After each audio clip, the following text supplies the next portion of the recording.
All right, back with us now to discuss the interview with Pastor Mark Burns. We have Marc Lamont Hill, CNN political commentator and professor at Morehouse College, and Jeffrey Lord, CNN political commentator as well, and Donald Trump supporter. Good morning to both of you. And Jeffrey, I want to start with you. Pastor Burns has been one of the more fervent supporters for Donald Trump, and I want to show you an exchange that happened just a few weeks ago on Brooke Baldwin's show. Watch. I have said it across this country that there are no white people. When it comes to the Democratic Party, but when she's it a comes liar. to Okay. well, whatever, Okay. Reverend. She's a liar. Have a On good that, day. on Yeah. that.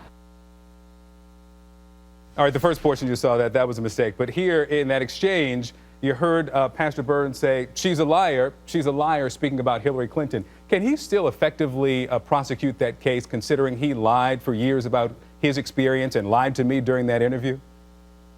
You're asking me, Victor? Yes. Yeah. Victor, in all candor, I really don't think that whether it's, and I mean no offense to Pastor Burns, just in general, this election is between Hillary Clinton and Donald Trump. And you've got all sorts of people all over the place in both sides, but the candidates are always the focus.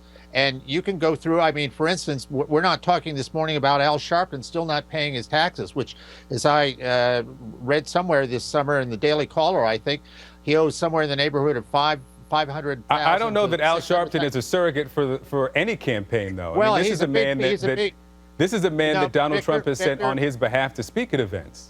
Victor, Hillary Clinton has gone hat in hand to ask for Al Sharpton's support.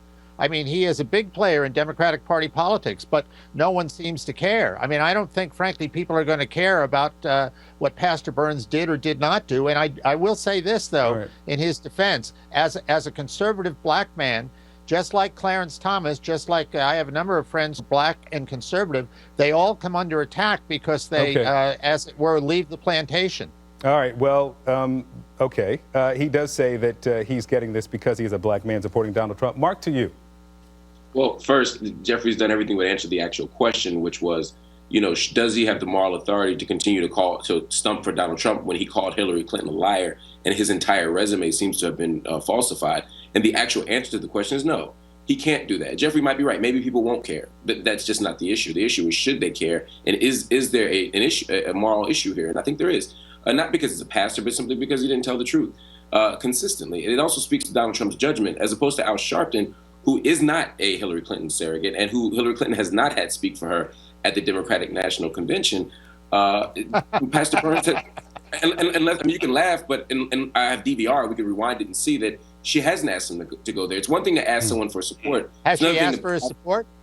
It's another thing to have someone actually act as a surrogate for you. That speaks to association, and I absolutely guarantee you that if Hillary Clinton had standing next to her a pastor who was somehow of questionable character or background, Donald Trump's campaign would act on it and criticize her, as they should. 8 years ago, there's another pastor named Jeremiah Wright who stood next to a guy you may have heard of named Barack Obama. The right also criticized him, not because of his record, but because of Jeremiah Wright's record. They said, look at who you're standing next to. So Donald Trump has to be open to the same scrutiny. Well, he was a pastor for 20 years. There is a bit of a difference. We gotta wrap it here. We got to get to the breaking news on this earthquake coming out of Oklahoma. I know you both understand our need to keep this tight. Marc Lamont Hill, Jeffrey Lord, thank you both. We'll take a quick break and we'll go back to the breaking news.